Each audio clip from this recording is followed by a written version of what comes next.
Hello, नमस्कार दोस्तों। स्वागत है आप सभी लोगों का राजस्थान एकेडमी पर। हम लोग बात कर रहे हैं एलडीसी एग्जाम के लिए गणित विषय के अंतर्गत जो हमारे 7वीं यूनिट दे रखी है स्टैटिक्स और आपके ग्राफ से रिलेटेड। उसके अंतर्गत हम किस प्रकार से आंकड़ों को जो है आलेख या फिर ग्राफ के द्वारा निरूपित कर सकते हैं इसके बारे में। आगे बढ़ने से पहले आप सभी लोगों को बता दूं कि विज्ञान की हमारी क्लासेस जो है वो यूट्यूब चैनल पर प्लेलिस्ट के अंतर्गत कंप्लीटली अवेलेबल है, सिस्टमेटिकली टॉपिक वाइज। और जिसके अंतर्गत मैंने आपको एलडीसी एग्जाम के लिए आपका सिलेबस कंप्लीट करवा दिया है। केवल एक छोटा सा टॉपिक इंफॉर्मेशन टेक्नोलॉजी बाकी रहा है, उसे हम जो है बहुत ही जल्दी शुरू करेंगे। गणित के अंतर्गत हमने 5 यूनिट कंप्लीट कर दी है। हम अब जो ये 6 नंबर आपकी यूनिट है उसको कर रहे हैं और इसके बाद में अपन अनुपात समानुपात और प्रतिशत वाला जो टॉपिक रहेगा उसको करने वाले हैं। इन सभी क्लासेस के अंतर्गत मैंने आपके साथ में पीवाईक्यूज भी कंप्लीट डिस्कस किए हैं, जिससे कि आपको ये पता चले कि हाँ किस प्रकार के क्वेश्चंस हमारे एग्जाम में पूछे जा सकते हैं। तो चलिए बात करते हैं अब हम आगे। तो देखिएगा, आंकड़ों का जो निरूपण है आलेख के द्वारा करने का, उसके अलग अलग 5 प्रकार के ग्राफ बनते हैं, जिसके अंदर रेखा चित्र और दंड आलेख के बारे में मैंने कल आपको बता दिया था। आज हम बात करने जा रहे हैं आयत चित्र के बारे में। तो आप तीसरा पॉइंट लिखेंगे आयत चित्र। आयत चित्र को इंग्लिश में कहा जाता है हिस्टोग्राफ। ठीक है, आयत है इसका मतलब ये नहीं कि इसको रेक्टेंगल से रिलेटेड कर देंगे, नहीं, ये होता है हिस्टोग्राम। इंग्लिश में क्या कहते हैं? हिस्टोग्राम। इसके द्वारा बेसिकली किस प्रकार के डाटा या आंकड़ों को प्रदर्शित करते हैं? तो सतत या जिसे अपन अपवर्जी, क्या? सतत या अपवर्जी। अपवर्जी मतलब जो बीच में से नहीं टूटे हुए हो। ठीक है, तो सतत यानी कंटिन्यूअस जो हमारे पास में आंकड़े दे रखे होंगे उस बारंबारता बंटन की बात करते हैं। बारंबारता बंटन। क्लियर? इसके बाद में दूसरा अपने पास में पॉइंट आ जाता है। दूसरा आ जाता है कि आयत की जो चौड़ाई होती है, आयत चित्र के अंदर हम आयत बनाएंगे, उस आयत की जो चौड़ाई होती है वह चौड़ाई जो है आपके वर्ग अंतराल होता है, जो आंकड़ों का वर्ग अंतराल होगा उस वर्ग अंतराल के समान होती है। ठीक है, ये बात आपको याद रखनी है। तो लिखेंगे आयत की चौड़ाई, क्या? आयत की चौड़ाई वर्ग अंतराल के समान होती है। वर्ग अंतराल के समान होती है। ठीक है, ये बात आपको याद रखनी है। इसके बाद में तीसरा पॉइंट हमारे पास में आ जाता है, आयत का जो क्षेत्रफल होता है वह क्षेत्रफल जो आंकड़े होते हैं उनकी बारंबारता के समानुपाती होता है। यानी कि जो बारंबारता होगी वो जितनी अधिक होगी उस आयत का क्षेत्रफल भी उतना ही अधिक होगा। तो हम लिखेंगे आयत का क्षेत्रफल, आयत का क्षेत्रफल, क्या? आयत का क्षेत्रफल बारंबारता,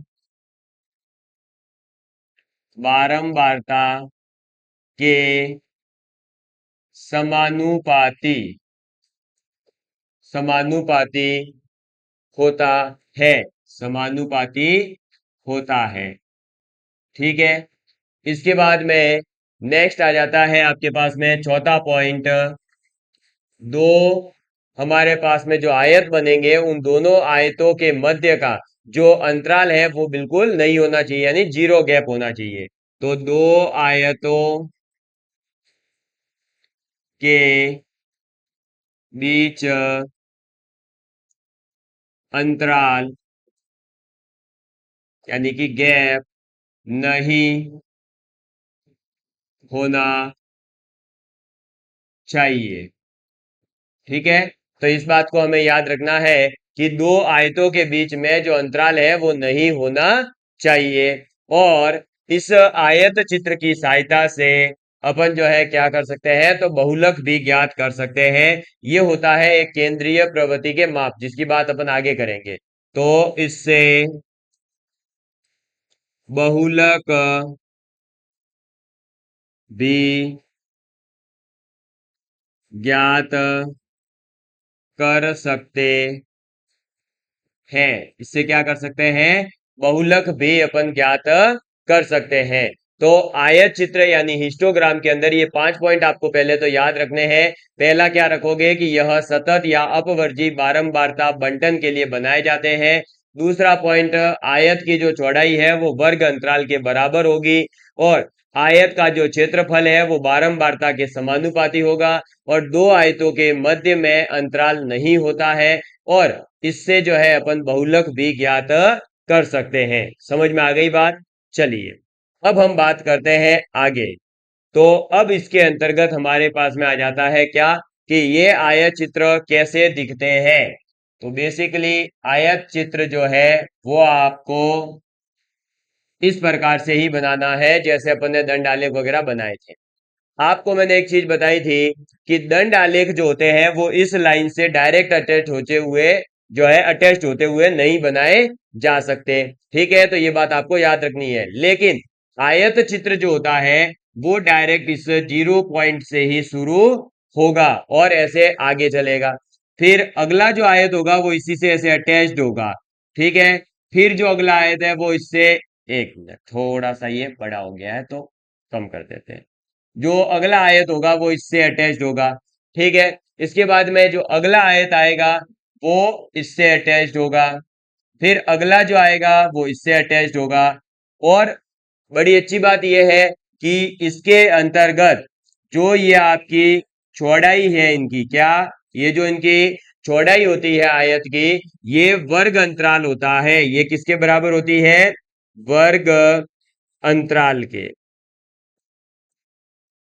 ठीक है, ये बात ध्यान रखना। और जो इनका क्षेत्रफल होता है एक एक आयत का, वह उनकी बारंबारता के समानुपाती होता है।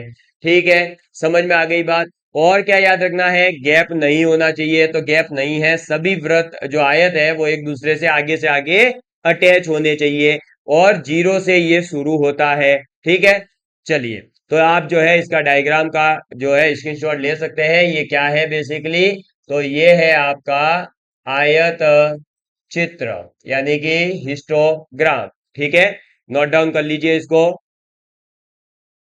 चलिए अब देखेंगे आगे। तो नेक्स्ट अपने पास में आ जाता है बारंबारता बहुभुज, यानी कि अपन किसकी बात करेंगे, फ्रीक्वेंसी पॉलीगॉन की बात करेंगे। तो चौथा टाइप अपना बारंबारता बहुभुज।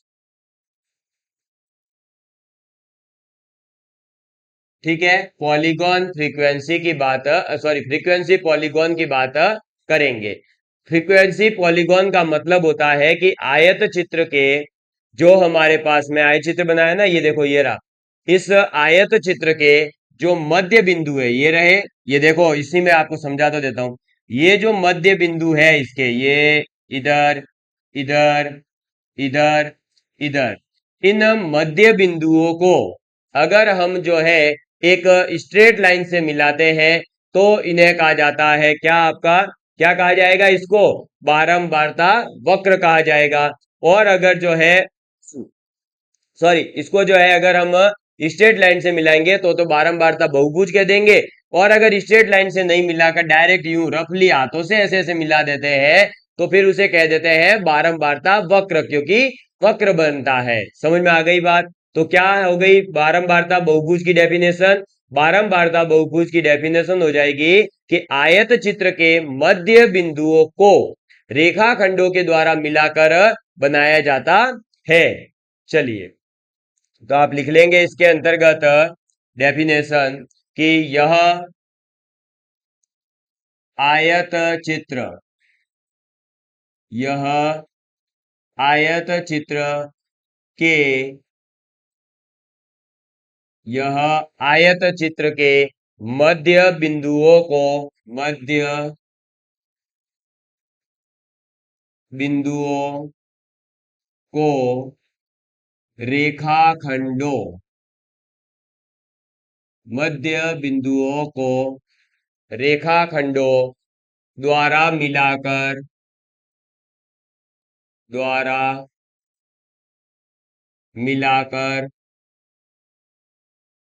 बनाया जाता है। ठीक है। और इसी के साथ में बारंबारता वक्र की डेफिनेशन लिख लेंगे। ठीक है, ये एक ही चीज है। आपका बहुभुज के अंदर आप क्या करोगे, स्ट्रेट लाइन से कनेक्ट करोगे सभी डॉट्स को। ठीक है। और अगर हम इन डॉट्स को रफली हाथों से ही ऐसे ग्राफ बना करके, मतलब इस प्रकार से ऐसे ऐसे ऐसे अटैच कर देते हैं, तो उसे कहा जाता है बारंबारता वक्र। अभी डायग्राम बनवाऊंगा। ठीक है। तो इसके अंदर लिख लो कि मध्य बिंदुओं को यदि मध्य बिंदुओं को एक वक्र द्वारा को एक वक्र द्वारा, ठीक है, यदि मध्य बिंदुओं को एक वक्र द्वारा मिलाया जाता है, मिलाया जाता है, तो उसे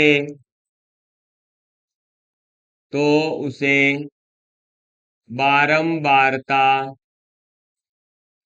वक्र कहते हैं। बारंबारता वक्र कहते हैं। समझ में आ गई बात? बस, तो ये याद रखना, बारंबारता बहुभुज क्या होता है और बारंबारता वक्र क्या होता है। अब इसका डायग्राम कैसा बनेगा वो भी आपको बना करके दिखा देता हूं। आपको वैसा ही डायग्राम बस याद रखने हैं, ये कैसे किस प्रकार से बनाए जाते हैं। ठीक, चलिए देखेंगे। देखिए क्या करोगे, तो जिस प्रकार से आयत चित्र बनाए थे वो का वो डायग्राम बना दीजिए पहले तो, है ना। ये लो, इसके अंतर्गत ये बना दिया, फिर ये बना दिया, फिर ये बना दिया, फिर ये बना दिया, और ये बना दिया। ठीक है। अभी ये एक रफली है, कोई आंकड़े है नहीं कि एकदम एग्जैक्ट बनेगा।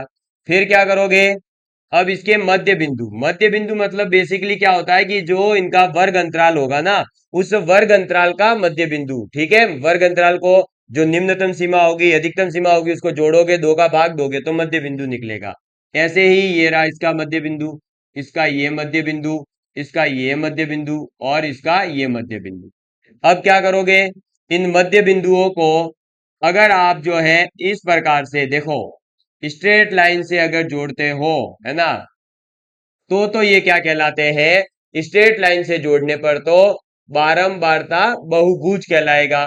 तो आप लिख लो बारंबारता बहुभुज। क्लियर? जो आपका स्ट्रेट लाइन वाला भाग है। और यदि आप इसको ग्रीन कलर से देखो, अब मैं इसे मिला रहा हूं कैसे, डॉट से। इसको किससे मिलाएंगे, डॉट से मिलाते हैं, है ना। तो आप जब इसको डॉट से मिलाना शुरू करोगे तो डॉट से क्या होगा देखो। अभी इसमें एक और चीज याद रखनी है, पहले ये डॉट से मिलाओ ऐसे, ठीक है, ये ऐसे डॉट से ऐसे, मतलब कर्व शेप में, है ना, ये इस प्रकार से। तो अगर ये कर्व शेप दिया जाता है तो इसे कहा जाता है बारंबारता वक्र। क्लियर?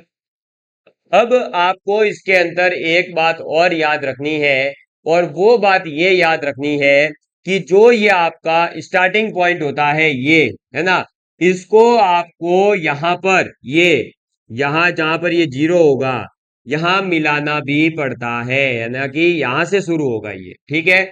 ये दोनों, मतलब ये चाहे इधर मध्य बिंदु से होता है लेकिन ये पहले यहां से शुरू होगा, फिर ये ऐसे ऐसे ऐसे ऐसे जाएगा, और कर्व है तो भी ऐसे यूं करके ऐसे, मतलब कर्व भी आपको जीरो से शुरू करना है। तो ये आपको समझ में आ गया होगा कि वक्र बनेगा तो आपको बारंबारता वक्र कहना है, अगर जो है स्ट्रेट लाइन यूज करी गई है तो बारंबारता बहुभुज कहना है। क्लियर? ये था आपका चौथे नंबर का जो आंकड़ों का निरूपण है वो। इसके बाद में आगे बढ़ते हैं। नेक्स्ट अब अपने पास में आ जाता है पाई चार्ट या वृत्त लेखा चित्र। और ये कहें कि अगर आपके एग्जाम के अंदर आंकड़ों के निरूपण को लेकर के क्वेश्चन आता है तो वहां पर एग्जाम में इसी वाले यानी इस पांचवे वाले तरीके से ही क्वेश्चन आता है। तो आप लोग अपनी कॉपी के अंदर लिख लेंगे वृत्त लेखा चित्र यानी कि पाई चार्ट। ठीक है, और ये सबसे ज्यादा इंपॉर्टेंट है। वृत्त ले, लेखा चित्र पाई चार्ट। ठीक है, वृत्त लेखा चित्र की बात करेंगे, पाई चार्ट की अपन बात करेंगे। तो इसमें क्या होता है, जब वृत्त वृत्त यानी कि सर्कल, तो जब वृत्त को उसके जब वृत्त को उसके कुल 360 डिग्री के कुल 360 डिग्री के कुल 360 डिग्री के कोण का विभाजन कोण का विभाजन कोण का विभाजन अलग अलग अलग अलग आंकड़ों अलग अलग आंकड़ों को प्रदर्शित करने आंकड़ों को प्रदर्शित करने करने में किया जाता है में किया जाता है। तो बेसिकली देखिए कि पाई चार्ट यानी कि वृत्त लेखा चित्र का मतलब क्या है कि आपके पास में एक वृत्त होगा, तो वृत्त के अंदर आपको पता है टोटल एंगल 360 डिग्री होगा। उस 360 डिग्री के कोण को हम क्या करेंगे, अलग अलग भागों में तोड़ेंगे और अलग अलग जो भाग होंगे वो अलग अलग आंकड़ों को प्रदर्शित करेंगे। उसी को क्या कहा जाता है, उसी को कहा जाता है पाई चार्ट, और इसी पर आधारित क्वेश्चन आने के चांसेस है। दूसरा, इसमें स्टार डाल के एक पॉइंट लिख लेना कि जरूरी नहीं है कोण ही हो, कोण के स्थान पर कई बार जो है प्रतिशत भी होता है। तो पर कोण के स्थान पर प्रतिशत प्रतिशत हो तो 360 डिग्री तो टोटल कोण होता है, लेकिन कोण नहीं है, प्रतिशत में अगर आपको जो है आंकड़े दे रखे हैं तो आप टोटल जो आपका वृत्त होगा उसका जो वैल्यू लोगे वो 100% लोगे। कितना? 100% लेते हैं। ये बात आपको याद रखनी है। समझ में आ गई बात? अब देखिए क्या होता है इसमें, डायग्राम सिंपल सा इसमें डायग्राम होता है, इसीलिए इस पर आधारित क्वेश्चन ज्यादा आते हैं। ये इसका मान लो सेंटर है, यहां से ये एक भाग हो गया, ये दूसरा भाग हो गया, ये तीसरा भाग मान लो, ये चौथा मान लो, ये पांचवा छठा, 6 भाग कर दिए। ठीक है, सभी भाग जो है अलग अलग एंगल को रिप्रेजेंट करते हैं। मान लो ये है θ1, ये है θ2, ये है θ3, ये है θ4, ये है θ5 और ये है θ6। ठीक है, तो ये जो θ1, θ2, θ3, θ4, θ5, θ6 है, ये तो आपको अलग अलग जो भी विशेषता है, कोई वस्तु है, उनके क्या दे रखे होंगे, आंकड़े दे रखे होंगे। ठीक है, अब उन आंकड़ों का आपको क्या करना है, इस थीटा के रेस्पेक्ट में दे रखे हैं। तो अब आपसे जो इसमें जो भी क्वेश्चन पूछा जाता है कि इस वस्तु, मान लो ये पहली वस्तु है ना, इनके वस्तुओं के नाम देख दो। जैसे अगर ये पहली है, ये दूसरी वस्तु है, ये तीसरी है, ये चौथी है, ये पांचवी है और ये छठी वस्तु है, तो इसमें पूछा जाएगा कि दूसरी वस्तु का कितना भाग है, पहली वस्तु का कितना भाग है, दूसरी का तीसरे से कितना अधिक है। इस प्रकार के क्वेश्चन आपसे पूछे जाते हैं। और इसके अंदर जो है एक व्यक्ति या वस्तु या संख्या की जो है या संस्था की जो है भिन्न भिन्न विशेषताओं का हम इसके माध्यम से क्या कर सकते हैं, अध्ययन कर सकते हैं। वस्तु और स्थान या व्यक्ति जो है वो तो एक रहेगा, लेकिन उसकी अलग अलग विशेषताएं होगी। जैसे अगर मान लो मेरी यहाँ पर जो है क्या दे रखी है, एक जगह यूट्यूब की इनकम दे दी, एक जगह मेरी जो है आपको क्या दे दी, भाई आपकी जो है मेरे खेती बाड़ी का कितना आता है, एक मेरे बुकों का कितना आता है, एक मेरे जो है आप लोगों का प्यार कितना मिलता है, इस प्रकार से यहाँ अलग अलग चीजें दे दी। फिर उसकी स्टडी की जाए कि आपको जो है खेती बाड़ी से ज्यादा पैसा मिल रहा है या यूट्यूब पे ज्यादा पैसा दे रहे हैं, हाँ भाई करोड़पति बना देते हैं यूट्यूब वाले, ऐसा लोग सोचते होंगे, ऐसा नहीं होता है ना। तो इन चीजों के चक्कर में भी नहीं रह रहे आजकल जो है लोग ज्यादा सोशल मीडिया पर बिलीव कर रहे हैं। अरे भैया सोशल मीडिया एक रियल लाइफ नहीं है, social media is just a fake life. तो प्लीज आप सभी जो है मेरे प्यारे विद्यार्थियों, अपनी जो रियल लाइफ है उसको जीना भी शुरू करें। आज है ना हर किसी को देख रहे हैं, जिसको भी देखें, जिसको टीचिंग में कभी इंटरेस्ट नहीं है, जिसको कोई लेना देना नहीं है, या जिसको कोई मतलब नहीं था, वो लोग भी अब जो है बस आके यूट्यूब पे किसी न किसी से रिलेटेड वीडियो बनाना शुरू कर दिया। ऐसा नहीं होना चाहिए। लेकिन अपने उसको छोड़ो, अपने यहाँ बात करते हैं। तो इस प्रकार से ये जो आपका डायग्राम है ये क्या है, ये है वृत्त लेखा चित्र यानी कि पाई चार्ट। समझ में आ गई बात। ये आपकी जो है यहाँ पर थ्योरेटिकल जो पोर्शन है इसका वो समाप्त होता है। अब इस पर आधारित जो क्वेश्चंस है वो किस प्रकार के आते हैं वो आपको मैं अगली क्लास के अंदर करवाने वाला हूं। अगली क्लास अपनी मंडे को आएगी। सैटरडे संडे आपको पता है ऑफ रहता है, तो मंडे को जो है अपन मिलने वाले हैं, और मंडे को बहुत ही शानदार सी क्लास के साथ में अपन मिलेंगे, और उसके अंदर इस टॉपिक पर आधारित जो भी आपके पीवाईक्यूज आए हैं उन्हीं को सीधा करेंगे, ताकि आपका जो है दिमाग के अंदर कॉन्सेप्ट क्लियर हो जाए कि हाँ क्वेश्चंस कैसे आ रहे हैं। और उसके बाद में केंद्रीय प्रवृत्ति के मापों की बात करेंगे। वो एक ही क्लास का टॉपिक है, केंद्रीय प्रवृत्ति के माप 1 घंटे की एक क्लास ले लूंगा मैं लॉन्ग, और उसको पूरा करेंगे। तो धन्यवाद। जय हिंद, जय भारत।